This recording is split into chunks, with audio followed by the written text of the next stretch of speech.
সাধারণ খেটে খাওয়া প্রান্তিক মানুষ, তার একটা ভোট, সেইটা সে ছেড়ে দেবে। আপনি আপনার মন্ত্রক ছাড়তে পারবেন না। গুজরাটের এসআইআর এ কি নরেন্দ্র মোদীর ভাই বোনেদেরকেও ডাকা হয়েছে হিয়ারিং এ? 50 লাখ রোহিঙ্গা বাদ দেওয়ার জন্য যদি 5 কোটি মতুয়াকে নাম কাটা যায়, তাহলে অসুবিধা কোথায়? প্রসূতি মহিলা, সেও 7 ঘন্টা লাইনে দাঁড়িয়ে আছে।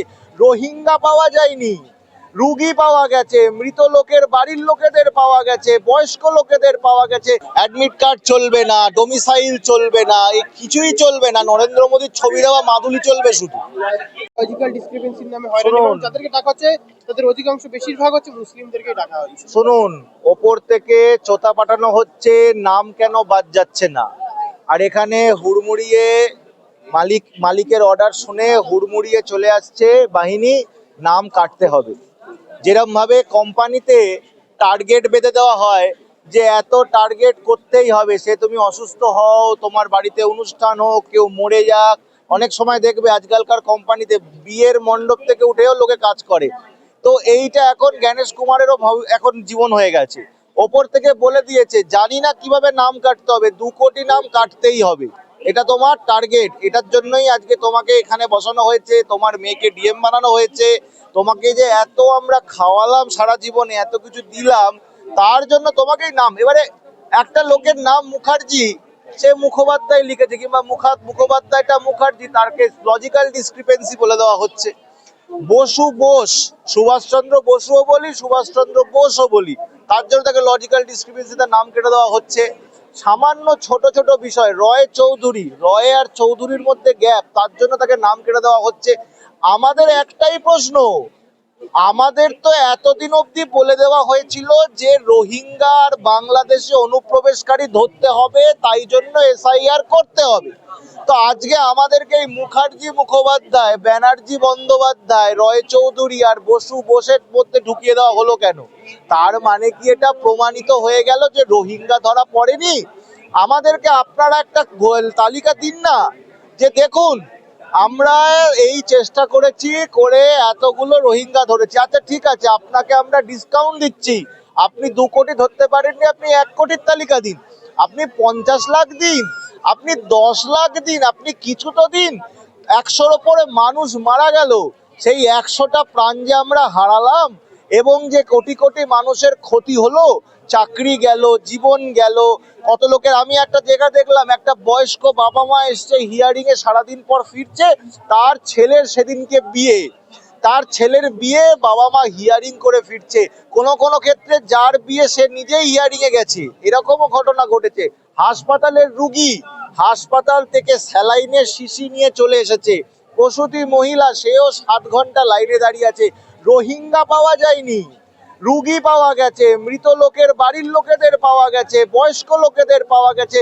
91 বছরের অমর্ত্য সেনকে চিঠি দেওয়া হয়েছে। সুভাষচন্দ্র বসু, যার জন্য আজকে স্বাধীনতা পেলাম, যার জন্য স্বাধীনতা হয়ে, যার জন্য সংবিধান লেখা হলো, যার জন্য নির্বাচন কমিশন হলো, সেই সুভাষচন্দ্র বসুর পরিবারকেও লাইনে পাওয়া গেছে। কোনো রোহিঙ্গা আর বাংলাদেশি অনুপ্রবেশকারী পাওয়া যায়নি।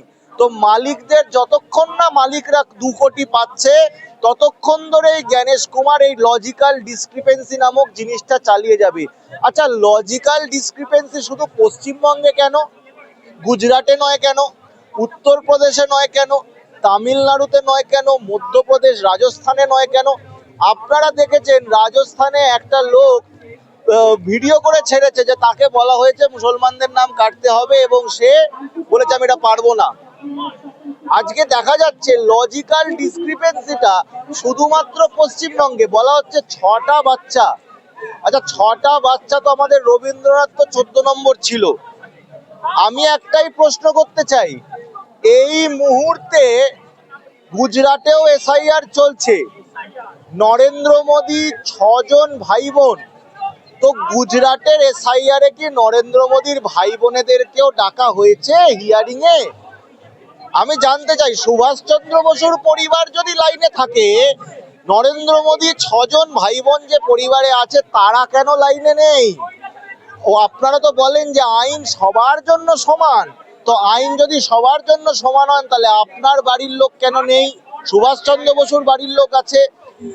আমরা যদি দেখি উত্তরপ্রদেশেও এসআইআর চলছে, সেইখানে আপনারা যদি যোগী আদিত্যনাথ দেখেন, যোগী আদিত্যনাথের কজন ভাই বোন? যোগী আদিত্যনাথকে কি ভাই বোনেদের কি এসআইআর ডাকা হয়েছে? শুধুমাত্র সুভাষচন্দ্র বসুর জন্য, শুধুমাত্র অমর্ত্য সেনের জন্য, শুধুমাত্র বাংলার জন্যই এটা হচ্ছে। এবং ভুগছে সাধারণ বাঙালি, খেটে খাওয়া মানুষ, প্রান্তিক মানুষ, শ্রমজীবী মানুষ। আজকে মতুয়াদের আপনি লাইনে দাঁড় করিয়ে দিয়ে রাষ্ট্রহীন করছেন। আপনি এখন স্টেটমেন্ট দিচ্ছেন 50 লাখ রোহিঙ্গা বাদ দেওয়ার জন্য যদি 5 কোটি মতুয়াকে নাম কাটা যায়, তাহলে অসুবিধা কোথায়? আমার একটাই প্রশ্ন, শান্তনু ঠাকুর বাবু, ওই 5 লাখের মধ্যে আপনি কেন নেই? আপনি আপনার মন্ত্রক থেকে ইস্তফা দিয়ে বলুন, আমার মতুয়া ভাই বোনেদের নাম যতক্ষণ না ফিরছে ততক্ষণ আমি মন্ত্রী হব না। সাধারণ খেটে খাওয়া প্রান্তিক মানুষ, তার একটা ভোট, সেইটা সে ছেড়ে দেবে। আপনি আপনার মন্ত্রক ছাড়তে পারবেন না। আপনি ওই মন্ত্রকের সাহায্য নিয়ে, টাকা নিয়ে আপনি লন্ডন করবেন, আপনি বিদেশে ঘুরবেন, আর আমার মতুয়া ভাইটা না খেয়ে না দে লাইনে দাঁড়িয়ে থাকবে সকাল থেকে রাত। এই এসআইআর করে ছাবলাও মারা হচ্ছে। বাংলার মানুষকে আপনি চেনেন না, প্রতি ইঞ্চিতে জবাব দেবে। এসআইআর ফেসআইআর করে কোনো পার পাওয়া যাবে না। যখন তালিকা বেরোবে না, আপনাদেরকে খুঁজে পাওয়া যাবে না। প্রতিটা মানুষ বাড়ির থেকে বের করে করে উচিত শিক্ষা দেবে এই বিজেপির লোকদেরকে। 2002 ভোটার লিস্টের নাম আছে, তাদেরকেও তো ডাকা হচ্ছে। আছে তো, বলছি তো আমি দেখলাম এই চন্দ্র বসুর আমি ইন্টারভিউটা পড়লাম, ওনাদের জিজ্ঞেস করা হয়েছে আমাকে ডাকা হয়েছে কেন, কোনো উত্তর নেই। বহু মানুষকে ডাকা হয়েছে, কোনো উত্তরই নেই। ডাকা হয়েছে, বলছে আমাদেরকে জানাতে হবে না। যত যাই ডকুমেন্ট নিয়ে যাক, তারা বলছে এটাতে হবে না, নতুন কিছু অ্যাডমিট কার্ড চলবে না, ডোমিসাইল চলবে না, এই কিছুই চলবে না। নরেন্দ্র মোদীর ছবি দেওয়া মাদুলি চলবে শুধু।